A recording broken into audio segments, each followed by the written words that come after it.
વધતી જળ સપાટી વિશે તો સરદાર સરોવર ડેમનું જળસ્તર વધતા નર્મદા નદી બે કાંઠે થઈ છે। ભરૂચ નજીક નર્મદા નદીનું જળસ્તર વધતા એલર્ટ અપાયું છે। કાંઠા વિસ્તારોને સતર્ક કરાયા છે। ભરૂચ વહીવટી તંત્ર દ્વારા સૂચના પણ આપવામાં આવી છે। આ સાથે નર્મદા કાંઠાના ગામો અને લોકોને સાવચેત રહેવા સૂચિત કરાયા છે। માછીમારોને પણ નર્મદા નદીમાં માછીમારી ન કરવા આદેશ આપવામાં આવ્યા છે। નર્મદા ડેમની જળ સપાટીમાં ઉત્તરોત્તર વધારો થઈ રહ્યો છે। ઇન્દિરાનગર અને ઓમકારેશ્વર ડેમમાંથી સતત પાણી છોડાઈ રહ્યું છે, ત્યારે હાલ માછીમારોને સતર્ક કરાયા છે। દરિયાકાંઠાના વિસ્તારોને પણ એલર્ટ કરાયા છે।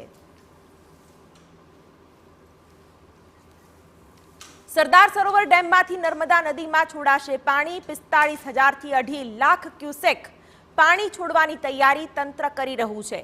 ભરૂચ કલેક્ટરે સોશિયલ મીડિયા દ્વારા પણ જાણકારી આપી છે। ભરૂચમાં નર્મદાના પૂરની શક્યતા નહિવત હોવાનું પણ કલેક્ટરે કહ્યું છે। ગભરાવાની જરૂર નહીં, અફવાઓથી દૂર રહેવા પણ નાગરિકોને અપીલ કરી છે।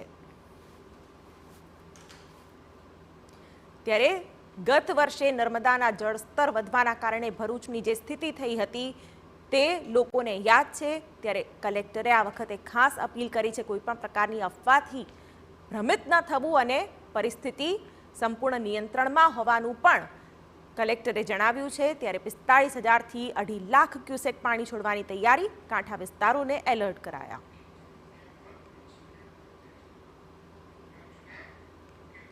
તો ફિકર આપનીમાં અમે